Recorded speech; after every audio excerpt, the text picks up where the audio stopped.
Assalamualaikum warahmatullahi wabarakatuh. Salam sejahtera bagi kita semua. Pertama-tama, mari kita ucapkan puji dan syukur kehadirat Allah Subhanahu wa Ta'ala, dan tak lupa salawat serta salam selalu kita curahkan kepada junjungan kita, Nabi besar Muhammad Sallallahu Alaihi Wasallam. Baik, pada kesempatan kali ini, kami dari kelompok 4 ingin mempresentasikan hasil diskusi kami dengan materi yang berjudul Perkembangan Ilmu Alamiah Modern dan Islam. Sebelumnya, izinkan saya memperkenalkan anggota dari kelompok 4. Yang pertama ada Nadila Syafanah dengan NIM 24419191021. Kemudian ada saya sendiri, Siti Fatimah Azahra dengan NIM 24419191024. Dan yang terakhir ada Anissa Hasanah dengan NIM 24419191025. Kemudian di sini ada materi yang akan kami bahas di slide selanjutnya. Yang pertama ada pendahuluan, yang kedua ada definisi ilmu, dan yang ketiga tujuan ilmu itu sendiri. Yang keempat ada sejarah perkembangan ilmu beserta tokoh-tokoh kuncinya. Yang kelima kesimpulan, yang keenam sesi diskusi, dan yang terakhir penutup. Kemudian ada tujuan presentasi, yaitu untuk membantu memahami atau mengetahui perkembangan ilmu itu seperti apa, sejarahnya bagaimana, terutama kontribusi Islam dalam memajukan ilmu pengetahuan di dunia. Baik teman-teman semua, sebelum kita masuk ke materi inti, kita perlu mengetahui dulu nih, apa sih definisi dari ilmu itu? Dalam Kamus Besar Bahasa Indonesia terbitan Balai Pustaka, disebutkan bahwa ilmu adalah pengetahuan tentang suatu bidang yang disusun secara bersistem menurut metode tertentu, yang dapat digunakan untuk menerangkan gejala tertentu di bidang pengetahuan itu. Kemudian tujuannya apa sih Kak? Pada hakikatnya, ilmu pengetahuan bertujuan untuk mencari kebenaran ilmiah yang sesuai dengan kaidah-kaidah ilmiah. Langsung saja kita masuk ke materi inti, yaitu sejarah perkembangan ilmu. Sesuai dengan referensi yang ada, di sini sejarah perkembangan ilmu itu terbagi menjadi 6 zaman teman-teman, yaitu dimulai dari zaman pra-Yunani kuno hingga zaman sekarang, yaitu zaman kontemporer. Baik, kita masuk ke zaman yang pertama, yaitu zaman pra-Yunani kuno. Zaman pra-Yunani kuno dimulai sebelum abad ke-15 sebelum Masehi, yaitu ketika manusia belum pernah mengenal peralatan seperti yang dipakai sekarang. Ketika itu, manusia masih menggunakan peralatan yang terbuat dari batu. Zaman batu berkisar antara 4 juta tahun sampai 20.000 tahun sebelum Masehi. Nah, sisa-sisa peradaban manusia yang ditemukan pada masa ini antara lain adalah sebagai berikut, yaitu ada alat-alat dari batu, belulang hewan, sisa-sisa beberapa tanaman, gambar-gambar di gua, serta tempat-tempat penguburan dan tulang belulang manusia purba. Zaman pra-Yunani kuno ditandai oleh 5 kemampuan sebagai berikut. Yang pertama, ada know-how dalam kehidupan sehari-hari yang didasarkan pada pengalaman. Jadi mereka mendapatkan pengetahuan berdasarkan pengalaman mereka. Terus yang kedua, ada pengetahuan yang berdasarkan pengalaman itu diterima sebagai fakta dengan sikap receptive mind. Keterangan masih dihubungkan dengan kekuatan magis. Jadi pada zaman itu manusia masih percaya dengan mitos-mitos tertentu. Contohnya saja seperti gempa bumi. Pada saat itu mereka percaya gempa bumi terjadi karena dewa menggerakkan kepalanya. Nah, jadi pengetahuan yang mereka peroleh itu mereka telan mentah-mentah tanpa ada usaha untuk mencari tahu asal-usul atau sebab akibat terjadinya hal tersebut. Ketiga, ada kemampuan menentukan abjad dan sistem bilangan alam sudah menampakkan perkembangan pemikiran manusia ke tingkat abstraksi. Yang keempat, ada kemampuan menulis, berhitung, menyusun kalender yang didasarkan atas sintesa terhadap hasil abstraksi yang dilakukan. Dan yang terakhir, ada kemampuan meramalkan suatu peristiwa atas dasar peristiwa-peristiwa yang sebelumnya pernah terjadi, contohnya saja seperti gerhana bulan dan matahari. Nah, kemudian kita maju sedikit ke beberapa abad sebelum Masehi, yaitu pada zaman Yunani kuno. Zaman Yunani kuno dipandang sebagai zaman keemasan filsafat karena pada masa ini orang memiliki kebebasan untuk mengungkapkan ide-ide atau pendapatnya. Yunani pada masa itu dianggap sebagai gudang ilmu dan filsafat karena bangsa Yunani pada masa ini tidak lagi mempercayai mitologi-mitologi. Bangsa Yunani juga tidak dapat menerima pengalaman yang didasarkan pada sikap receptive attitude, yaitu sikap menerima begitu saja, melainkan menumbuhkan sikap senang menyelidiki sesuatu secara kritis atau yang disebut an inquiring attitude. Nah, sikap tersebut merupakan cikal bakal tumbuh dan berkembangnya ilmu alamiah. Bangsa Yunani tampil sebagai ahli pikir terkenal sepanjang masa. Beberapa tokoh yang terkenal pada masa ini antara lain adalah sebagai berikut. Yang pertama ada Thales.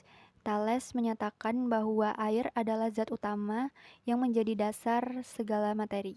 Kemudian ada Pythagoras, yaitu beliau yang mengembangkan teorema Pythagoras yang menyatakan bahwa dalam segitiga siku-siku, kuadrat hipotenusa sama dengan jumlah kuadrat sisi-sisinya. Kemudian ada Socrates yang mengembangkan metode tanya jawab untuk pengetahuan dan kebijaksanaan. Kemudian ada Democritus yang mengusulkan teori atom yang menyatakan bahwa semua materi terdiri dari partikel kecil yang tidak dapat dibagi. Kemudian ada Plato, beliau yang mengembangkan teori dunia ide yang menyatakan bahwa dunia nyata adalah bayangan dari dunia ide yang sempurna. Yang terakhir ada Aristoteles, beliau yang menciptakan sistem logika formal dan mengembangkan konsep etika berbasis kebajikan. Masuk pada zaman abad pertengahan. Pada masa ini digambarkan sebagai masa kegelapan dalam perkembangan ilmu pengetahuan. Masa ini berlangsung dari tahun 476 sampai 1350 Masehi. Ada beberapa faktor mengapa pada masa ini ilmu pengetahuan mengalami kemunduran dibandingkan masa-masa sebelumnya. Faktor utama terjadinya kemunduran ilmu pengetahuan pada masa ini dikarenakan adanya tekanan keras dari gereja yang membatasi kebebasan berpikir dan berpendapat oleh ahli-ahli agama Katolik. Kondisi demikian ini tidak terjadi di dunia timur.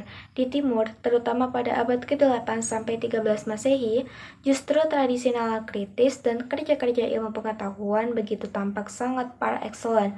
Apa itu tradisi nalar kritis? Nalar kritis adalah kemampuan seseorang untuk berpikir secara logis dalam mengambil keputusan atau menyelesaikan suatu masalah.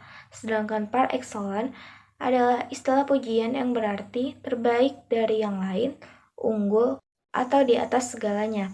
Pada saat itulah di timur, terutama di wilayah kekuasaan Islam, terjadi perkembangan ilmu pengetahuan yang pesat. Di saat Eropa pada zaman pertengahan lebih berkutat pada isu-isu keagamaan, maka peradaban dunia Islam melakukan penerjemahan besar-besaran terhadap karya-karya filosofi Yunani dan berbagai temuan di lapangan ilmiah lainnya. Beberapa cendekiawan Islam yang mempengaruhi perkembangan ilmu pengetahuan dunia diantaranya ada Al-Khwarizmi, Omar Khayyam, Abu Ibnu Sina, dan Ibnu Al-Nafis. Masuk pada zaman Renaissance. Renaissance adalah periode perkembangan peradaban yang terletak di ujung atau sesudah abad pertengahan. Pada zaman ini, berbagai gerakan bersatu untuk menentang pola pemikiran abad pertengahan sehingga melahirkan suatu perubahan dalam pola pemikiran manusia. Renaissance berasal dari bahasa Latin renaître, yang terdiri dari dua kata, yaitu re yang berarti kembali dan naître yang berarti lahir atau terlahir kembali. Itulah mengapa zaman Renaissance terkenal dengan era kelahiran kembali, kebebasan manusia dalam berpikir, yang dimana pada zaman ini manusia barat secara berangsur-angsur melepaskan diri dari otoritas kekuasaan gereja yang selama ini telah mengungkung kebebasan dan mengemukakan kebenaran ilmu pengetahuan pada saat itu. Ciri utama Renaissance yaitu humanisme, sekularisme, empirisme, dan rasionalisme. Humanisme adalah aliran yang menyatakan bahwa manusia dapat diubah melalui pendidikan.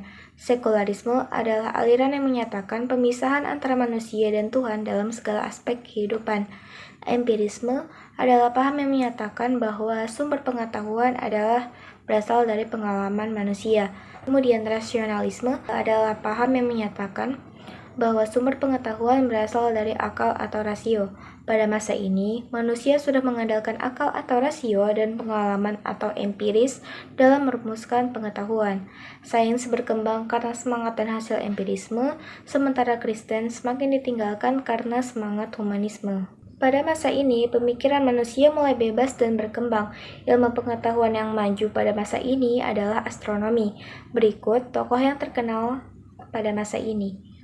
Yang pertama ada Johann Gutenberg, kedua ada Nicolaus Copernicus, yang ketiga ada Andreas Vesalius, yang keempat ada William Gilbert, yang kelima ada Galileo Galilei, dan yang terakhir yang keenam adalah Johannes Kepler. Zaman modern. Zaman ini sebenarnya sudah terintis mulai dari abad 14 Masehi, tetapi indikator yang nyata terlihat jelas pada abad 17 Masehi dan berlangsung hingga abad 20 Masehi. Hal ini ditandai dengan adanya penemuan-penemuan dalam bidang ilmiah.